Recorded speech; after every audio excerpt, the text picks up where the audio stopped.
Imagine a 13-year-old boy standing in the freezing mud of eastern France. Right. Entirely alone. Yeah, it's 1835. He has literally no money, no formal education, and all he owns are the clothes on his back. And to survive, he is about to just start walking. And not just to the next town over either. No, all the way to Paris, like a brutal, grinding journey of 480 kilometers. It's going to take him 2 full years of working odd jobs, sleeping in barns, and, nearly starving, just to reach a city where he knows absolutely no one. It is, it's the ultimate picture of human desperation. A child pushed to the absolute brink, relying purely on grit and raw survival instinct. Exactly. So I want you to hold that image in your head, just lock it in. And then I want you to smash cut to the modern reality of the year 2026. The contrast is staggering. It really is. You've got the Arnault family, right, sitting in these heavily guarded, insanely opulent boardrooms in Paris. They hold over 50% ownership of a luxury conglomerate that generates tens of billions of dollars every single year. Tens of billions. Yeah, a company that sells canvas tote bags for like $3,000 a piece. And they fiercely, aggressively refuse to ever, under any circumstances, put a single item on sale. The contrast is almost completely irreconcilable. You're looking at two absolute extremes of the human economic experience. Yeah. But the bridge between that starving boy in the mud and the most ruthless, profitable luxury empire in modern history is actually one continuous, meticulously engineered story. And that is exactly our mission for this deep dive. We are going to deconstruct the DNA of modern luxury for you. We really have a massive stack of sources on the table today to do this. We do. We're pulling from deep historical archives, hardcore business and economic case studies, and highly technical authentication manuals used by black market resale experts. We're even looping in the latest red carpet coverage for the March 2026 Oscars. Right, so we are using Louis Vuitton as our ultimate case study to figure out how a brand transforms from a desperate survival story into a culturally dominant, heavily guarded, and totally unsaleable global empire. Because, what makes luxury truly fascinating is never the price tag. The price tag is just the final output. Right, it's just a number. Exactly. What we are analyzing is the psychology, the centuries of material science, and the obsessive engineering that justifies that output. We are looking at an entity that has completely mastered the art of assigning immense, unshakable value to the intangible. Okay, let's unpack this. Because the sheer scale of the LVMH empire today is, well, it's staggering. But we cannot understand the boardroom tactics of 2026 without understanding the deep roads of 1835. We have to start at the beginning. Yeah, let's rewind the clock. Yeah. August 4th, 1821, we are in a tiny rural hamlet called Angers in the Jura region of eastern France. This is the birthplace of Louis Vuitton. And to understand the Jura region in the 1820s is to understand a very harsh, unforgiving environment. It's pretty isolated, right? Highly isolated. It's mountainous, heavily forested, and economically cut off. Louis's father was a farmer, basically scratching a living out of the soil, and his mother was a milliner, a hat maker. So very working class. Right, a labor-intensive household. But the foundation of his childhood collapses very early on. His mother passes away when he is just 10 years old. Which, in the 19th century in a rural farming community, that is an immediate economic and domestic crisis. A total crisis. So his father quickly remarries to keep the household functioning. But Louis severely clashes with his new stepmother. The historical records suggest it was a deeply toxic, totally untenable environment. It gets so bad that he makes a decision that is, frankly, unfathomable for a middle school-aged kid today. Yeah. At 13, he just leaves. He walks away from his family, his village, everything. And the geography of that decision is just mind-blowing. The journey from the Jura Mountains to Paris is roughly 480 kilometers, and he travels entirely on foot. Entirely on foot. But what is crucial to understand is that this wasn't just a 2-year hike. It was a 2-year education in raw materials. Oh, because he had to work along the way. Exactly. To feed himself, he took on an endless string of odd jobs along the route. He worked with foresters, learning how different types of wood aged and warped over time. Wow. He worked with carpenters and carriage makers, learning about joinery, physical stress points, and how materials interacted with the elements. So he's unknowingly building the exact skill set he will need later. He's learning the material science of wood in transit before he even knows what he wants to do with his life. Precisely. By the time he finally trudges into Paris in 1837, he is 16 years old. The city is in the midst of the Industrial Revolution. It's dirty, it's crowded, and it's totally overwhelming. But he manages to secure an apprenticeship under a man named Monsieur Romain Maréchal. Mareschal was a highly respected craftsman in a very specific and I guess now extinct trade. He was a laitier, a boxmaker and packer. Right. And we need to explain this because today, packing just means throwing some jeans and a toiletry bag into a rolling suitcase. Yeah, trying to get the zipper shut. Exactly. But in the 1830s, for the Parisian elite, traveling was an enormous, highly complex, logistical military operation. The outfits were huge. The fashion of the wealthy dictating this need, it simply cannot be overstated. Oh. Women in high society wore dresses supported by massive crinolines and hoop skirts. Right. These garments were constructed from yards and yards of delicate silks, velvets, and lace. They were structurally enormous and incredibly fragile. You could not simply fold them. No way. So a laitier was a master craftsman who physically built custom wooden boxes to the exact dimensions of specific wardrobes. And they didn't just build the box, right? You literally hired them to come to your chateau and pack it for you. Yes, they were essentially engineers of space. They had to intuitively understand how a carriage ride over cobblestone streets would jostle the internal contents. They used ribbons, tissue, and precise folding techniques to suspend these delicate garments in midair inside the trunk so they wouldn't be crushed. That is the perfect way to phrase it. They were structural engineers. Yeah. And Louis Vuitton spent 17 years working under Maréchal. 17 years. 17 years doing nothing but mastering the physics of packing and the construction of high-end travel gear. He becomes known as one of the most meticulous, gentle-handed packers in the entire city. Which leads to the inflection point of his entire life. The exact moment that takes him from a highly skilled laborer to, like, breathing the air of absolute political and cultural power. The ultimate leap. Yeah. In 1853, he is appointed as the personal laitier to Empress Eugénie de Montijo. The wife of Emperor Napoleon III, the Empress of France. This is a monumental paradigm shift. It's massive. By becoming her official trusted packer, Louis is suddenly granted direct, intimate access to the private chambers of the highest echelon of the European elite. The Empress is traveling to international royal summits, moving between palaces, and Louis is the man ensuring her wardrobe arrives immaculately. She essentially becomes his ultimate brand ambassador decades before the concept of brand ambassadorship even existed. He absolutely does. It's the ultimate networking opportunity. I mean, when the Empress of France trusts you with her most prized possessions, suddenly every duchess, countess, and wealthy industrialist wants the Empress's trunk maker. He has built the ultimate client list. So, in 1854, Louis makes his move. He leaves Maréchal and opens his very own shop in Paris at Rue Neuve des Capucines. But he is not content to simply replicate what Maréchal taught him. Louis has been actively observing a fundamental shift in how his wealthy clients are traveling. The transportation is changing. Right. And this leads to the innovation of 1858, the flat-top trunk. Now, to you listening, a flat trunk probably sounds like the most obvious thing in the world, but we have to look at the historical context to understand the genius here.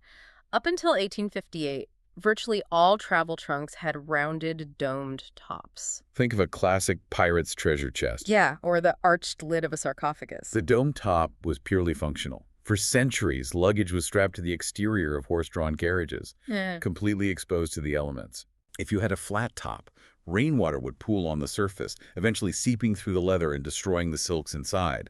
The rounded arch allowed water to simply run off the sides. But Louis realizes the world is changing. The horse-drawn carriage is being replaced. We are entering the massive expansion of the railway system and the era of the transatlantic steamship. Exactly the environmental shift he capitalized on. Yeah. When you transition from strapping a trunk to the back of a carriage to loading it into the cargo hold of a train or a steamship, the primary constraint is no longer rain.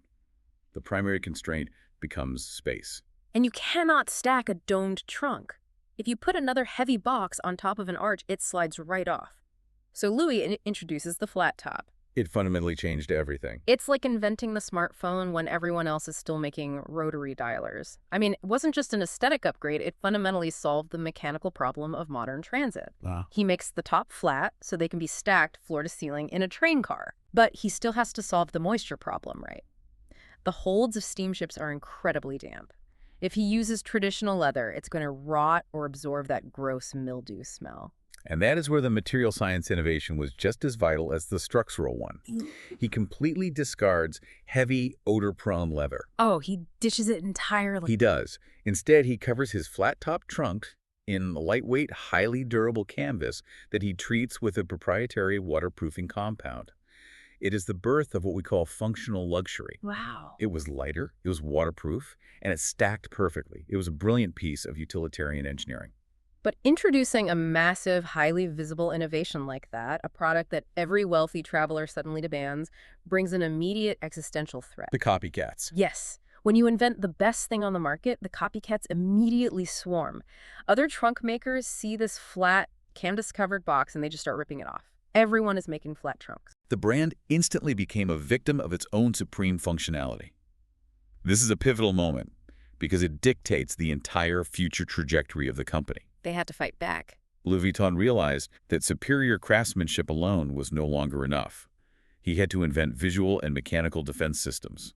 Louis Vuitton works tirelessly until he passes away in 1892, and the company is handed over to his son, Georges Vuitton. George has inherited quite a situation. He really did. He inherits a booming, highly profitable business, but he also inherits a massive bleeding piracy problem. But before Georges tackles the visual copycats, he tackles a much more dangerous physical threat. Train thieves. Exactly. In the 1880s, traveling on trains meant you were highly susceptible to thieves. People were carrying their jewelry, their bearer bonds, basically their absolute wealth in these trunks.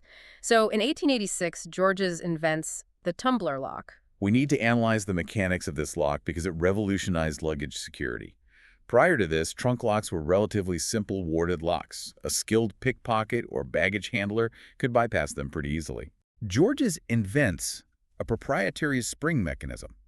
It housed two internal spring buckles within a single casing. Let's break down how that actually defeats a lockpicker. When you insert the specifically grooved key, it has to depress both independent internal springs simultaneously with the exact right amount of pressure to allow the cylinder to turn. Right. If a thief inserts a generic lockpick and tries to manipulate one spring, the other remains firmly locked. If they apply the wrong pressure, the mechanism binds. It turned a canvas box into a literal mechanical safe. Georges was so wildly confident in this mechanical engineering that he pulled one of the greatest PR stunts of the 19th century. He took out a public newspaper advertisement, issuing a direct challenge to Harry Houdini. The world's most legendary escape artist. Yeah. Georges publicly challenged Houdini to be locked inside a Louis Vuitton trunk equipped with the new tumbler lock to see if he could break out. What's fascinating here is how Houdini reacted. He completely ignored the challenge. Just ghosted him. He declined to participate. Now, whether Houdini legitimately feared he couldn't pick it or simply didn't want to give a trunk maker free publicity, the outcome was exactly the same. Right. From a marketing perspective, having the greatest escape artist on Earth refuse to challenge your lock was the ultimate endorsement. That fundamental tumbler lock design was so secure, it is still used on their hard-sided luggage today. But here's the catch. A brilliant mechanical lock only protects the jewelry inside the trunk. It does absolutely nothing to protect the intellectual property of the trunk itself. The copycats were still out there. They were still stealing the flat-topped, waterproof canvas design. By 1896, Georges is furious. He decides he needs a visual defense system. He needs to create a pattern so intricate, so complex to print, that a cheap, back-alley counterfeiter simply wouldn't have the technology to replicate it accurately. He needed a cryptographic signature for his canvas. In 1896, he debuts the LV monogram. Today, we view it as a fashion statement, a status symbol. But its genesis was entirely defensive. It was a legally enforceable, highly complex weapon against industrial piracy. And the design wasn't just random shapes thrown together to be confusing. The symbolism is incredibly specific. Georges was heavily influenced by the Victorian obsession with Japanism, the integration of Japanese aesthetics, and traditional Japanese Mon family crests. The geometry is fascinating. Let's break down the actual geometry of the pattern. You have the interlocking L and V, obviously, but then you have the floral motifs. The pattern features a four-petal flower enclosed within a perfect circle. In his design language, this represented the sun, symbolizing new life, renewal, and endless energy. Okay. Then, placed meticulously between those is a four-pointed star situated inside a concave diamond shape.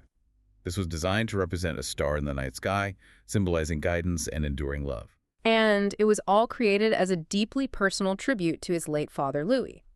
Here's where it gets really interesting.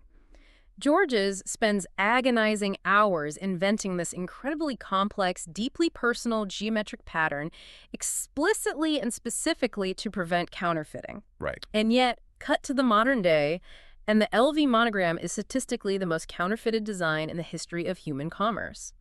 It is faked in staggering volumes, pumped out of hidden factories, and sold on every major tourist street corner on the planet. The irony is profound, isn't it? The very shield designed to guarantee authenticity became the global flag for replica It fashion. really did. But the House of Vuitton never surrendered. The war against fakes that Georgia started in 1896 has never ended. It has simply escalated into an unbelievably high-tech forensic arms race. And that arms race brings us right into the present day. We managed to get our hands on a 2026 authentication guide. The real deal. Yeah, this is the manual used by hardcore resale experts at luxury platforms like Jip Money, Sassam, and Entropy. And I have to tell you, the modern anatomy of a real Louis Vuitton bag is wild. The forensic standards are grueling. Let's dig into how they actually spot a fake today. The first pillar of authentication is spatial geometry. We look at pattern alignment. Okay. Symmetry is the absolute unbreakable rule of Louis Vuitton. On a genuine monogram or damier canvas bag, the pattern will be perfectly mathematically balanced. Right. If you look in the front of the bag and there is an LV logo exactly 2 inches from the left seam, there will be an LV logo exactly 2 inches from the right seam. Even where the canvas is cut and stitched together at the seams, the pattern must align perfectly to create the illusion of a continuous print. It's like incredibly expensive wallpaper matching, but Yeah. there is one very famous, highly specific exception to this rule that confuses people all the time, the Speedy bag. Ah, yes.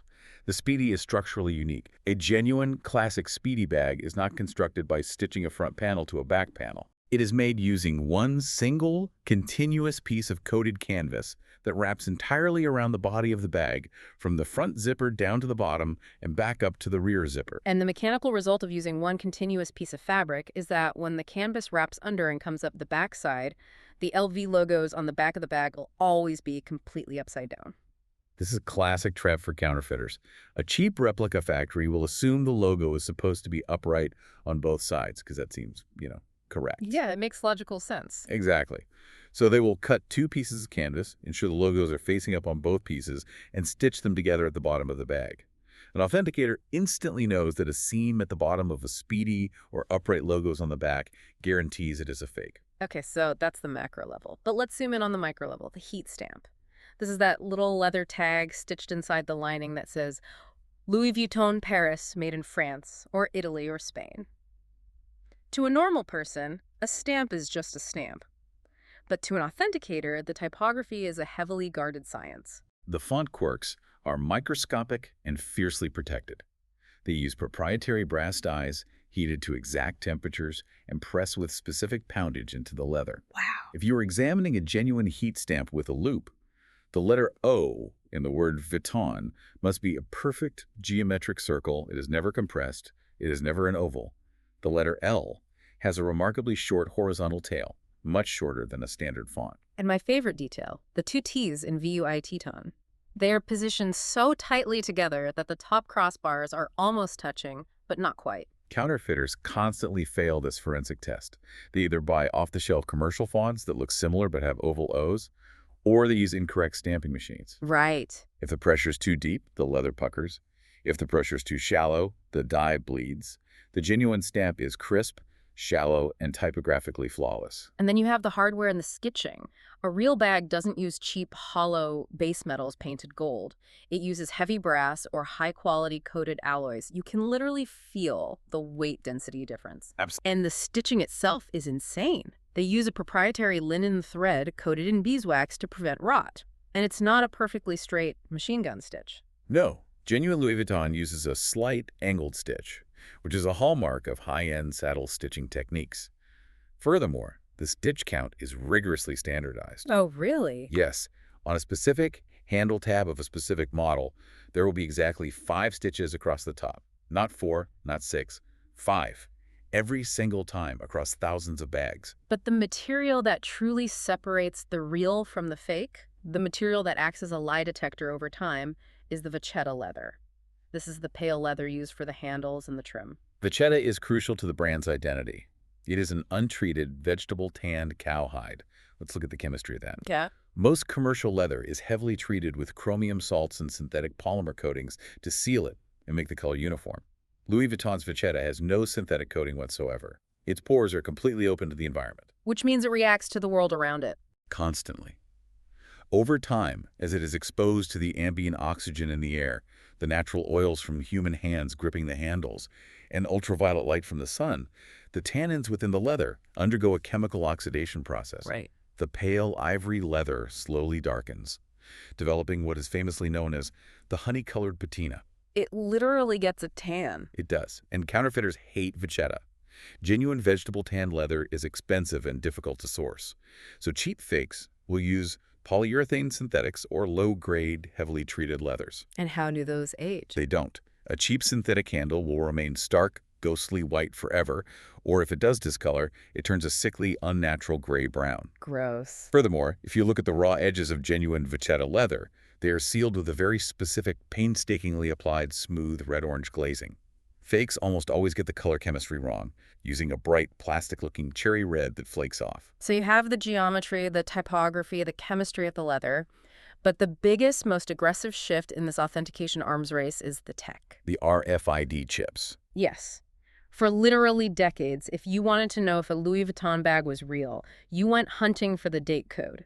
It was this little hidden string of letters and numbers stamped into the lining that indicated the exact factory location, the week, and the year the bag was manufactured. That was the standard for a long time. Right. Pre-2021, the date code was the absolute gold standard for authentication.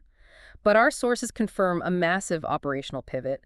Since March 2021, Louis Vuitton has completely eliminated the date code. They realized that counterfeiters had completely cracked the date code algorithms. Fakes were being produced with mathematically perfect, factory-accurate codes. Wow. So LVMH moved the battleground entirely.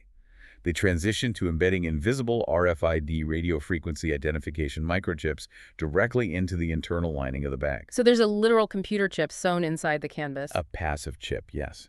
These chips contain heavily encrypted digital data regarding the bag's exact manufacturing history, material sourcing, and internal serial numbers. And officially, this data can only be decrypted, scanned, and read by proprietary Louis Vuitton devices used by employees inside their corporate boutiques. Okay, but I have to push back on this. Because if I'm a listener and I'm dropping $2,000 on a pre-owned bag on the secondary market, I don't have access to a proprietary LV corporate scanner.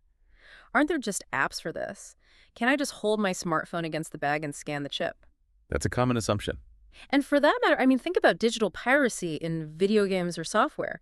If a sophisticated counterfeiter can perfectly replicate the exact chemical glazing of the leather, can't they just buy blank RFID chips and fake the digital signal too? It's just DRM, digital rights management for handbags, right? And DRM always gets hacked.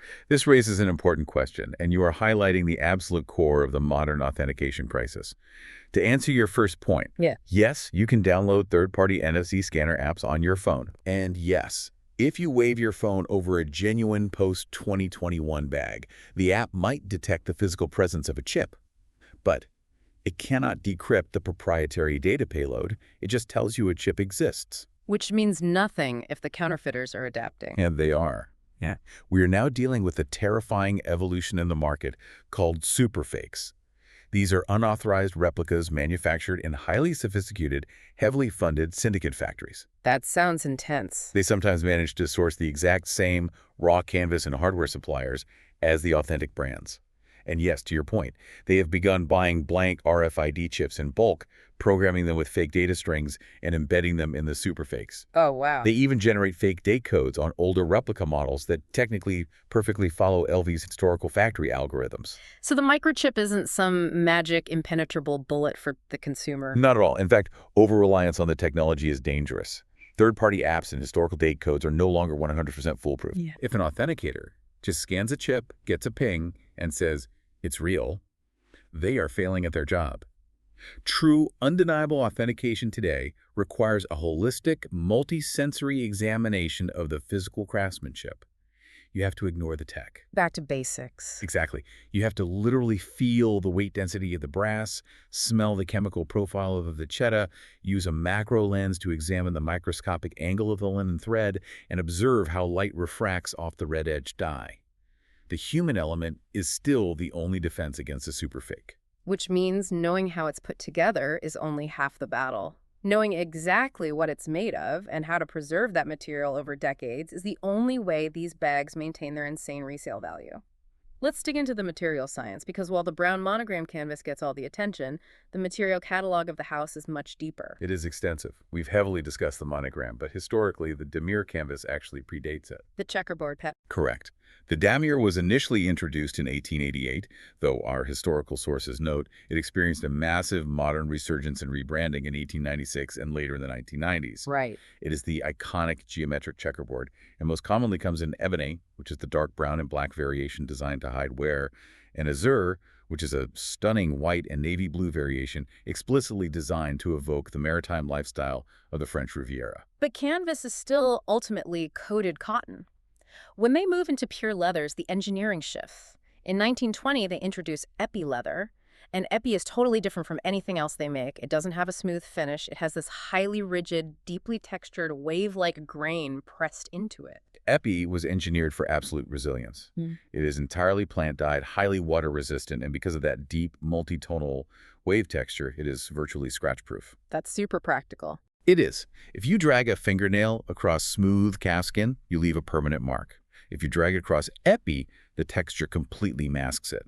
It was designed for rugged, chaotic, everyday urban use without showing the physical trauma of a daily commute.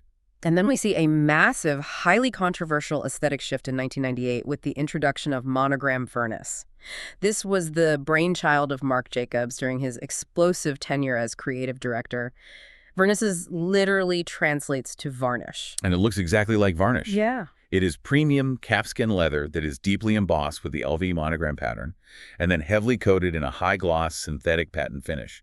It is vibrant, it is incredibly shiny, and it reflects light like a mirror. It was a radical, unapologetic departure from the muted heritage browns of the 19th century. And more recently, they've introduced monogram and print in 2010, which is this incredibly soft, supple calfskin with the monogram deeply debossed into the hide. And Torreon leather, which has a very pronounced natural pebble grain. But here is the critical reality check. If you actually drop the money and buy one of these bags, you aren't just an owner, you instantly become a museum curator. You really do. You are suddenly deeply worried about the ambient humidity in your closet. The care protocols outlined in our deep dive sources are as strict as maintaining a vintage Ferrari. They absolutely have to be, because these high-end materials are highly reactive to environmental trauma. If you own a coated canvas bag, you are strictly instructed to clean it only with a slightly damp microfiber cloth and perhaps a highly diluted pH-neutral soap. Right. You must never, ever use alcohol-based cleaners, hand sanitizers, or harsh chemicals, because alcohol is a solvent. It's exactly the chemical issue. If you rub hand sanitizer on a monogram bag, the alcohol will immediately act as a solvent, stripping the protective waterproof coating and literally dissolving the printed monogram ink right off the cotton weave. And what about the vachetta leather trim? We talked about how it tans in the sun, but how do you maintain it? Because it is unsealed and unpainted, it is basically a sponge.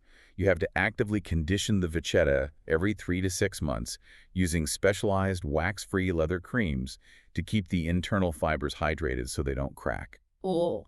But simultaneously, you must defend it ferociously against direct water contact.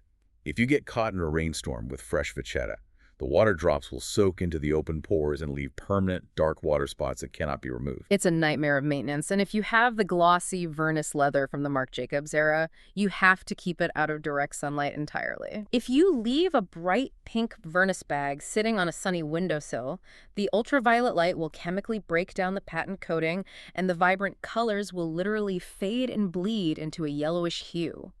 Worse, Vernus is highly absorptive.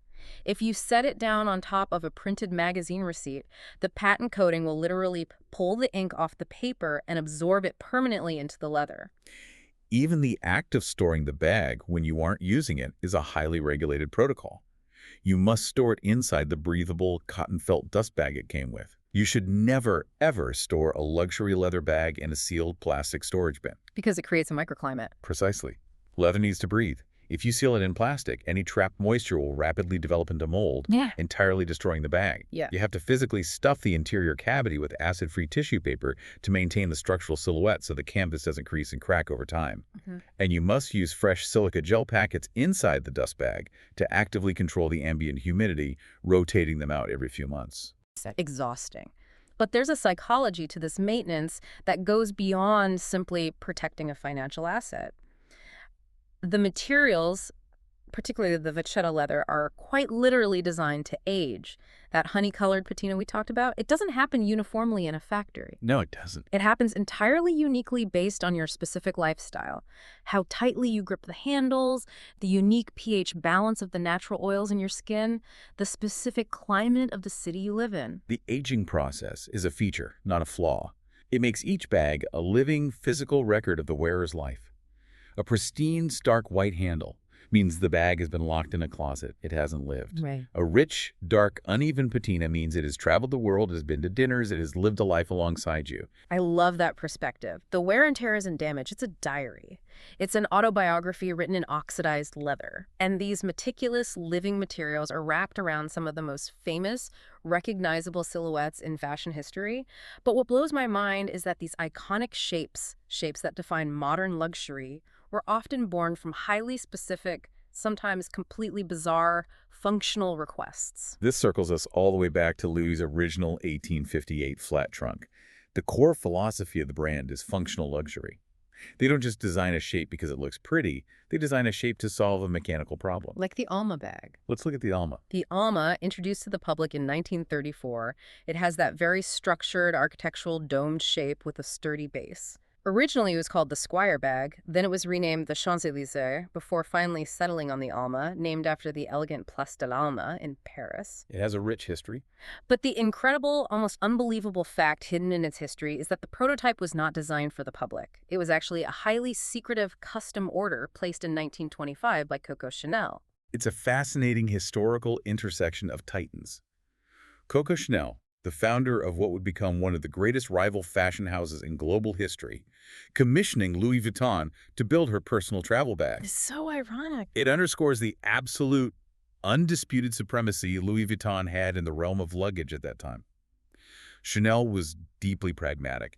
She wanted a day-sized travel bag that was streamlined, easily carried by hand, and structurally sound enough to protect her personal items without being bulky. And they built it for her. Vuitton engineered the dome shape for her, and she strictly controlled it. She only allowed them to put the design into public commercial production nearly a decade later. Then you have the Speedy, born in 1930. It was designed as the ultimate rapid city bag. It was essentially a shrunken-down, more portable version of their massive Keepall duffel bag, re-engineered for the modern woman who was commuting, working, and moving quickly through an urban environment. A brilliant adaptation. But the specific version we see absolutely everywhere today, the Speedy 25, didn't even exist until 1965. And that iteration was born from another highly specific, incredibly famous request. Audrey Hepburn. Wow. In the 1960s, she was arguably the most famous woman in the world, and she was incredibly petite. She loved the functionality of her Speedy bag, but she found the standard size 30 visually disproportionate and physically cumbersome for her slender frame. So what did she do? So she contacted Louis Vuitton and specifically requested them to create a smaller 25-centimeter version tailored exactly to her everyday use. And when Audrey Hepburn asks you to shrink a bag, you shrink the bag. The Speedy 25 remains one of their highest-selling sizes globally to this day. But my absolute favorite origin story, hands down, is the Noe bag from 1932. No, the No Way. It's a bucket bag. It has a flat bottom and a drawstring top. If you look at it today, it looks very laid back, very boho chic. But it was not designed for a music festival. It was engineered at the specific, desperate request of a French champagne producer.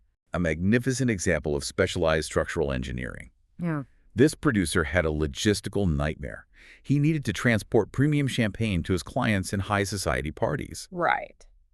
But carrying loose, heavy, fragile glass bottles in a standard bag resulted in shattered glass. He asked Louis Vuitton to build a bag that could elegantly, safely, and securely transport exactly 5 bottles of champagne. And the geometry they used to solve this is brilliant. Mm. How do you fit 5 thick bottles in a round bag without them clanking together and breaking? You engineer the internal space so that 4 bottles stand perfectly upright around the perimeter, and the 5th bottle is inverted, dropped upside down directly into the center void. Like a puzzle. Yeah, it locks all 5 bottles into a tight, immovable cluster. The drawstring pulls the canvas tight around the necks. The Noe was literally built to safely carry heavy booze to a party. It perfectly illustrates their design philosophy.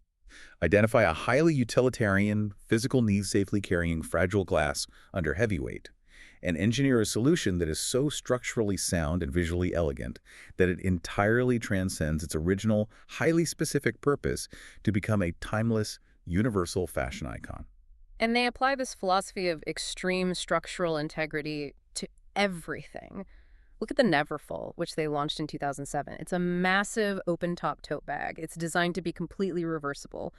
But the physical engineering hidden inside those thin leather straps is borderline insane. It really is. The GM size, the largest one, is officially documented and tested as being able to hold up to 100 kilograms of structural weight without the handle snapping. That's 231 pounds. You could literally put a grown adult man inside the tote bag and carry him. The tensile strength is achieved through reinforced Kevlar-like stitching hidden within the leather folds where the strap meets the canvas body.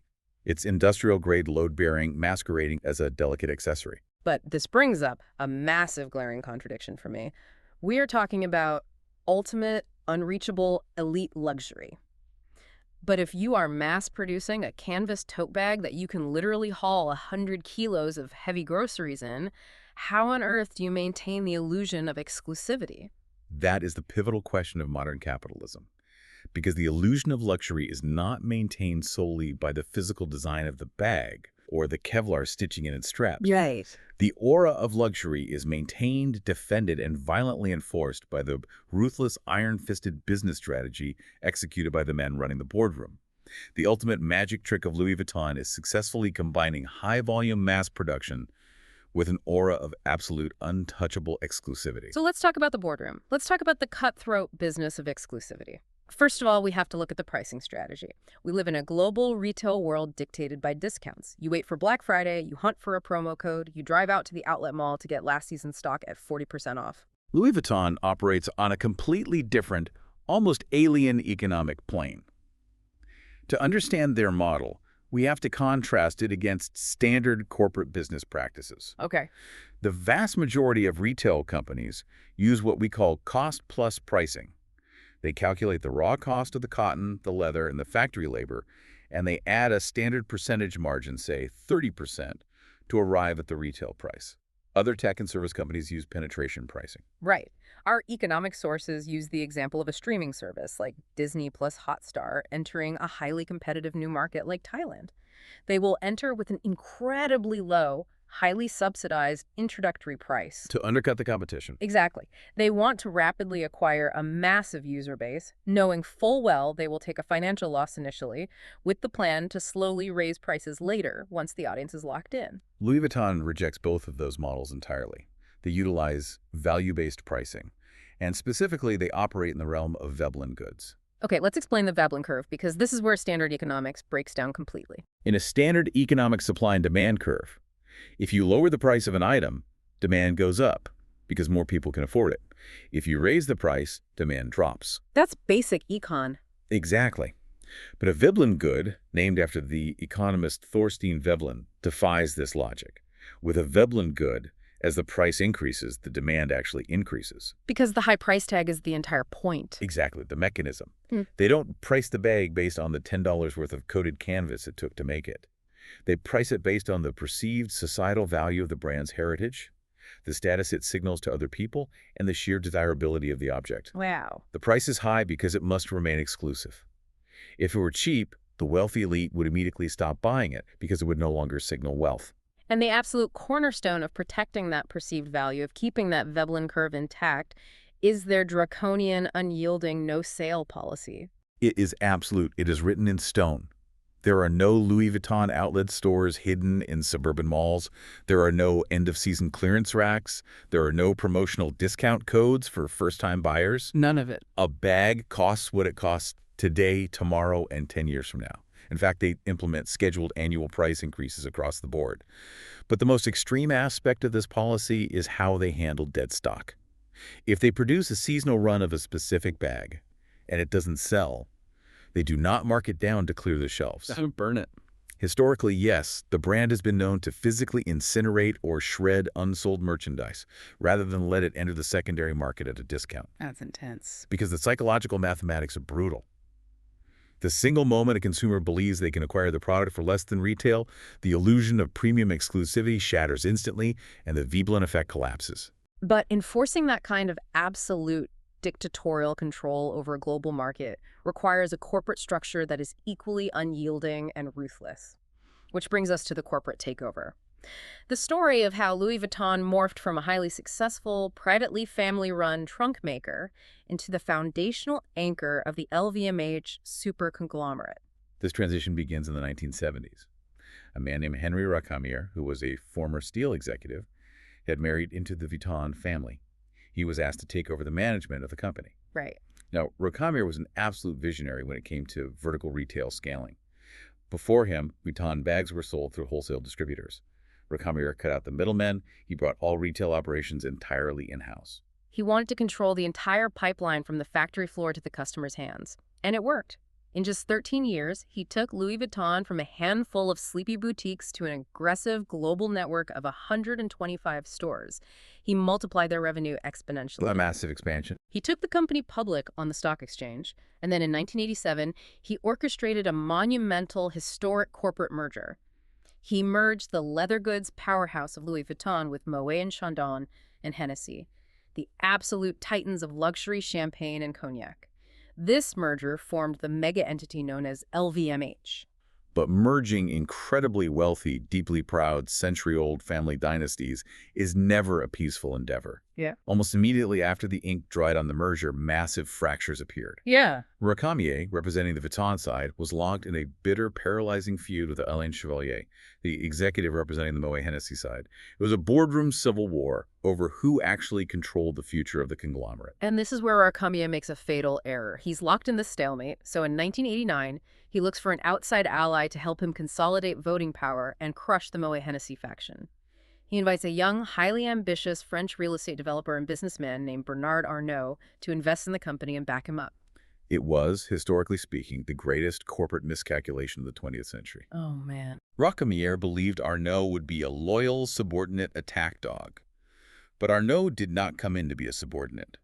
Arnault looked at LVMH and saw the unimaginable, untapped global potential of housing all of the world's greatest luxury brands under one centralized, monopolistic roof. So Arnault pulls a Trojan horse. He's inside the gates. While Racamier is busy fighting Chevalier, Arnault quietly, aggressively, and systematically begins buying up shares of the conglomerate on the open market, backed by massive capital from an investment bank. It was brilliant corporate chess. Arnault exploited the existing chaos. Before Racamier fully realized the math of what was happening, Arnault had stealthily acquired 43.5% of the voting shares. Wow. He had achieved effective, undeniable control of the board of directors. He buys the company out from under the man who literally invited him in. He uses his new voting power to ruthlessly oust Racamier from his own family's legacy business. He strips the Vuitton family of control. This maneuver was so calculated, so incredibly cold-blooded, that the French financial press gave Arnault a moniker that stuck forever: the Wolf in Cashmere. A masterclass in aggressive, hostile corporate acquisition. And that wolf has only grown hungrier over the decades. Yeah. Under Bernard Arnault's absolute dictatorial leadership, LVMH has become the largest, most powerful luxury conglomerate on the planet, acquiring dozens of other heritage brands like Dior, Fendi, Givenchy, and Tiffany & Co. And by the year 2025, the Arnault family has secured their iron grip, personally owning over 50% of LVMH. They answer to absolutely no one. Now, when you dig into the history of any century-old European institution, you inevitably uncover dark, heavily guarded chapters. And as objector analysts, we have to address the historical controversy detailed in the investigative book Louis Vuitton, a French saga, written by a French journalist. The book delves into a deeply painful period of French history. It alleges that during World War II, the Vuitton family, who were still independently running the company at that time, long before the LVMH merger, collaborated with the Vichy government. For context, the Vichy regime was the French government that actively cooperated with Nazi Germany during the occupation of France. Correct. The book claims that the Vuitton family maintained strong ties with the Vichy regime and alleges they even set up a dedicated factory specifically to produce busts and memorabilia glorifying Marshal Pétain, the leader of the Vichy government, ensuring their business survived and profited during the brutal occupation. Now, we must state clearly and impartially that LVMH has formally responded to these allegations. The corporate response heavily emphasizes that these alleged events occurred decades before the modern LVMH conglomerate was ever formed, during an era when the brand was strictly a private, family-run enterprise. Right. They firmly distanced the modern corporate entity of LVMH from that historical period, stressing that today's company is fundamentally committed to the values of diversity, inclusion, and global tolerance. As objective reviewers of this material, it is crucial to present both the claims brought forth by the historical investigation and the official corporate boundary drawn by modern LVMH. Yes, exactly. It serves to underscore how massive corporate identities evolve over centuries and how fiercely modern conglomerates work to sever ties with potentially damaging historical associations to maintain a pristine, highly controlled modern aura. So what does this all mean? We have unyielding Veblen pricing, we have ruthless corporate takeovers, and we have the rigorous management of historical narrative. It means that the brutal, unforgiving tactics of the boardroom are the invisible, necessary shield that protects the beautiful, fragile art of the runway. You simply cannot have the fairy tale of the product without the iron fist of the business protecting it. That's the fundamental mechanism of modern luxury. Right. But iron-fisted business tactics only protect the brand's financial value. Right. They do absolutely nothing to protect its cultural relevance. Yeah. If you rely solely on your 19th century heritage and your corporate lawyers, you eventually become a dusty museum piece. Keeping a brand intensely, viscerally desirable for over a century requires more than just good business. It requires radical, sometimes genuinely shocking, creative disruption. Which brings us to the creative directors. The artistic visionaries hired by Arnault specifically to keep the 13-year-old trunk maker's legacy from collecting dust. Because for over a century, Louis Vuitton didn't even make clothes, they just made bags and luggage. That entirely changed in 1997 when Arnault made a massive gamble and hired an edgy American designer named Marc Jacobs as their first ever creative director. Marc Jacobs was brought in specifically to be a disruptor. He successfully introduced ready-to-wear clothing lines, instantly transforming Louis Vuitton from a niche leather goods manufacturer into a holistic, total lifestyle fashion house. Well, huge pivot. But his greatest, most enduring legacy was introducing the concept of the high art collaboration, fundamentally altering and disrespecting the sacred monogram in the best way possible. Right. In 2001, he brings in the underground artist Steven Sprouse. And Sprouse literally paints neon fluorescent graffiti directly over the classic heritage brown monogram canvas. It was scant. Traditionalists and purists absolutely lost their minds. It was considered an act of vandalism against French heritage. But the genius was, it sold out instantly. It created absolute hysteria. Then in 2003, Jacobs pushes it further, working with the Japanese pop artist Takashi Murakami to create the multicolor monogram. The multicolor replaced the traditional muted brown and gold with a hyper-vibrant palette of 32 distinct colors printed on a stark, white, or pitch black background. It was so iconic. It was explosive visually. It perfectly captured the maximalist pop culture zeitgeist of the early 2000s, the era of Paris Hilton and MTV. Jacobs proved to the boardroom that the way to honor the heritage was not to put it behind museum glass, but to play with it fearlessly. Then you have the succeeding eras that built on that momentum. Kim Jones takes over the menswear division, and he immediately starts bridging the massive gap between high Parisian luxury and global street culture. Our data from the authentication experts at Entropy shows that during Kim Jones's era, there was a staggering 50% increase in the use of non-traditional fabric. Wow, 50%. Yeah. He wasn't just relying on coated canvas, he was experimenting with technical nylons, titanium hardware, and reflective materials. Meanwhile, Nicolas Ghesquière takes over women's wear and goes entirely architectural. He creates highly structured, futuristic, avant-garde bags like the Twist and the Capucines. But the true seismic shift, the singular appointment that entirely redefined the modern luxury landscape for the 21st century, was Virgil Abloh, serving as men's creative director from 2018 until his tragic passing in 2021. Yeah. Abloh was not a traditional couturier. He was a trained architect, a global DJ, and a streetwear pioneer. He brought an entirely new, younger, highly diverse demographic to the doors of Louis Vuitton. He had this brilliant design philosophy he called maintainamorphosis. This idea that you take old, established, even stuffy ideas, and you instill them with totally new cultural value, presenting the old and the new as having equal worth. A powerful concept. He would take a classic Vuitton trunk and render it in translucent neon plastic. And his impact was heavily measurable in the market. Bags debuting during his peak years of 2019 and 2020 represent an incredible 12% of all authenticated bags currently moving on the global secondary market. He moved insane volume because his designs resonated so deeply with a new generation that previously felt excluded from luxury. Following Hublot's tragic passing, LVMH had to maintain that immense cultural momentum. The mantle was passed in 2023 to Pharrell Williams, Another brilliant choice. another highly non-traditional designer, a globally renowned musician, producer, and cultural arbiter. His debut menswear show, held on the historic Pont-Neuf Bridge in Paris, was not just a runway, it was a massive cultural spectacle. It seamlessly integrated Black culture, a massive live gospel choir, hip-hop, and high-luxury fashion into a single, undeniable cultural moment. And their aggressive cultural integration isn't just focused on Paris or America. It is highly strategic globally. Look at the data coming out of Thailand. Thailand has rapidly become a massive, vital epicenter for the brand's growth. In 2022, they held a massive, highly publicized spin-off presentation of Virgil's collection directly in Bangkok. And they have aggressively courted immense cultural power in Asia by signing Thai house ambassadors like Yaya Orasaya, Bam Bam, and Lisa.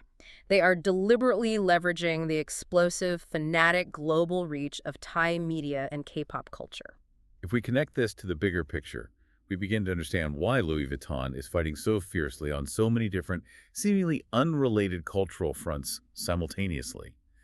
We need to look at the broader luxury war playing out across the globe, and a perfect encapsulation of that war occurred just recently at the March 2026 Academy Awards. Oh, absolutely. Let's talk about the Oscars. The incredible actress Jessie Buckley just won Best Actress for her role in the film Hamnet. It was a triumphant, career-defining moment for her. Yeah. But the crucial detail for our analysis is, what was she wearing when she walked up to the podium to accept that award? Right.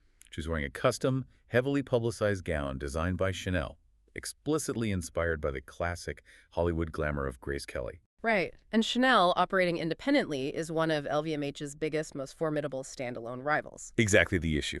Chanel has historically dominated these traditional, high-prestige, legacy cultural touchstones like the Oscars red carpet. They own that classic, old-world Hollywood glamour space. So what does LVMH do? How does LVMH and Louis Vuitton counter that deep-rooted dominance? They know they can't simply outgown Chanel at the Oscars, so they execute a flanking maneuver. They aggressively expand the battlefield into entirely new territories where their legacy competitors are not deeply entrenched. They outflank them entirely, which explains the massive 2025 launch of La Beauté Louis Vuitton. They didn't just release a token lipstick. They partnered with the legendary makeup artist Pat McGrath to launch a massive, highly engineered makeup line featuring exactly 55 shades of lipstick. Why 55? Because the letters L and V are the Roman numerals for 55. That level of obsessive detail is insane. And the flanking maneuver extends far beyond cosmetics. They have recently become major, highly visible sponsors in Formula One racing, directly tapping into a globally affluent, high-adrenaline, tech-focused demographic. Smart. They are opening massive experiential spaces like LV The Place Bangkok, which isn't just a retail store, it's a fully immersive cafe, an interactive exhibition, and a high-end restaurant. They are aggressively transforming from a company that simply makes products into an all-encompassing lifestyle ecosystem. But I have to ask, isn't there a massive risk here? Is there a risk that by trying to be absolutely everywhere, manufacturing makeup, sponsoring high-speed F1 cars, doing neon streetwear collaborations, opening coffee shops, that they fundamentally dilute the core heritage of the 13-year-old trunk maker? If you put the monogram on a coffee cup, does it make the $3,000 bag less special? It is a profound existential risk, but it is a highly calculated one by Arnault. The operating philosophy of modern LVMH is that luxury is no longer just about owning a physical, leather-bound trunk. It's about owning the cultural conversation itself. Why? If you are not actively part of the modern zeitgeist, whether that conversation is happening in music, sports, cosmetics, or gaming, you risk becoming entirely obsolete. They are betting billions of dollars that the foundational prestige and mythology of the LV monogram is strong enough to absorb these new ventures, without breaking. It's a staggering high-wire act. When you step back and look at the entire timeline, it's almost unbelievable. We've gone from a starving boy on a 480-kilometer walk through the mud in 1837 to a high-tech, microchip-embedded, multi-billion-dollar cultural juggernaut in 2026. It's incredible evolution. We've seen how meticulous utilitarian engineering solved the physical problems of steamship travel, how brutal, cutthroat boardroom strategies built a 50% owned global empire, and how visionary artists like Marc Jacobs, Virgil Abloh, and Pharrell Williams continually, fearlessly rewrite the brand's DNA to keep it alive. It is a testament to the fact that survival at the apex of the luxury sector isn't about remaining static or resting on your history. It is about constant aggressive evolution while simultaneously fiercely defending the core mythology that gave you power in the first place. So the next time you are walking down a bustling city street, or watching the blur of an F1 race, or scrolling through a red carpet feed on your phone and you spot that famous interlocking monogram, well, remember what you were actually looking at. You aren't just looking at a canvas bag. You are looking at a masterclass in human survival, weaponized intellectual property, and unparalleled cultural adaptation. Which leaves us with one final, perhaps slightly unsettling concept to mull over as we wrap up. Okay, let's hear it. We have talked extensively today about the physical preservation of these items, how the chemistry of the Vachetta leather ages, how the physical patina becomes a beautiful, tangible, living record of the owner's life. But Louis Vuitton is never static. They are already heavily experimenting with the digital realm, launching digital assets like their Louis the Game NFTs. Right. Entering the blockchain space. So, if the true magic of a Louis Vuitton piece has historically been that physical patina, the tangible emotional weight of an object physically aging alongside you over decades, what happens to the soul of luxury when it becomes purely digital? Oh, wow. Can a string of code, an NFT living perfectly and unchangingly on a blockchain, ever hold the same emotional heritage, the same flawed human story as a piece of century-old treated canvas? That is a massive question to think about. Thank you for joining us on this deep dive.